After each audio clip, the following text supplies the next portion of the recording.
주식시장이 과연 반등할까요? 반대로 국내 증시는 더 깊은 불황에 빠질까요?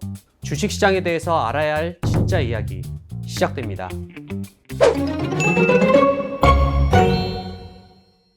안녕하세요.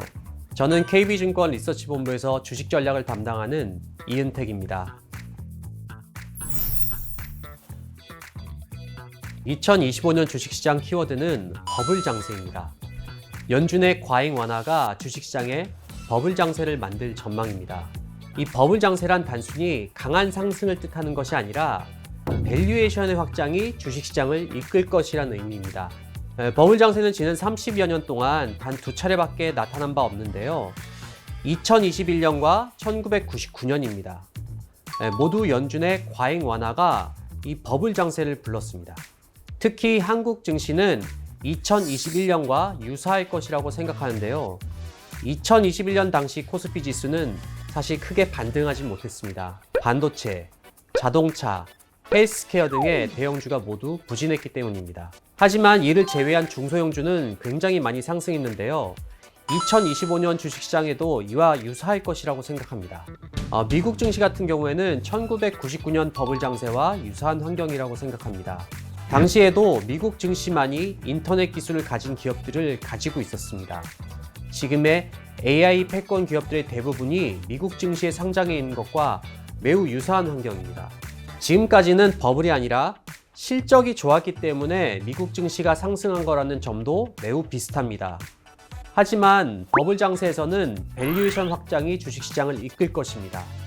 그리고 버블 장세는 긴축 정책 전환에 대한 우려가 시장이 생길 때까지 계속될 것이라고 전망하고 있습니다.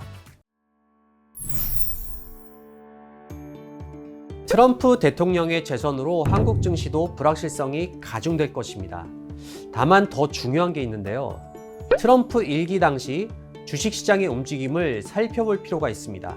트럼프 정부 때보다 바이든 정부 때 한국 증시 하락폭은 더 컸고 미국 증시 대비 수익률도 훨씬 더 부진했습니다.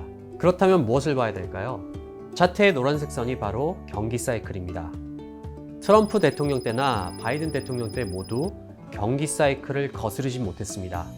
다시 말해서 정책보다 중요한 것은 기업 이익과 경기 사이클입니다. 따라서 투자자들이 주목해야 하는 산업은 펀더멘탈이 견조한 산업 중에서 트럼프 정부의 정책이 날개를 달아줄 그런 산업입니다.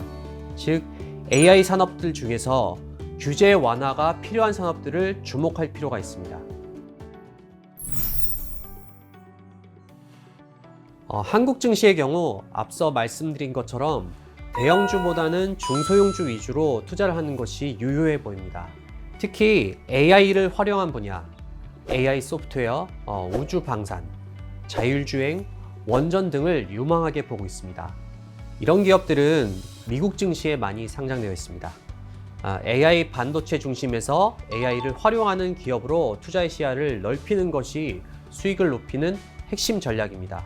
다만 지나치게 보수적인 입장을 취하다가 뒤늦게 관련 ETF 등 출시 후 추격 매수하는 것은 경계할 것으로 판단합니다. 왜냐하면 만약 인플레이션이 두드러져 중앙은행들이 통화 완화를 멈추거나 오히려 긴축으로 전환하면 이런 버블 장세는 매우 약화될 수 있기 때문입니다. 오늘 제가 준비한 내용은 여기까지입니다. 2025년에는 AI를 활용할 수 있는 산업으로 시야를 확대하신다면 좋은 투자 성과를 얻으실 수 있을 거라고 확신합니다. 투자의 경계를 넓혀라.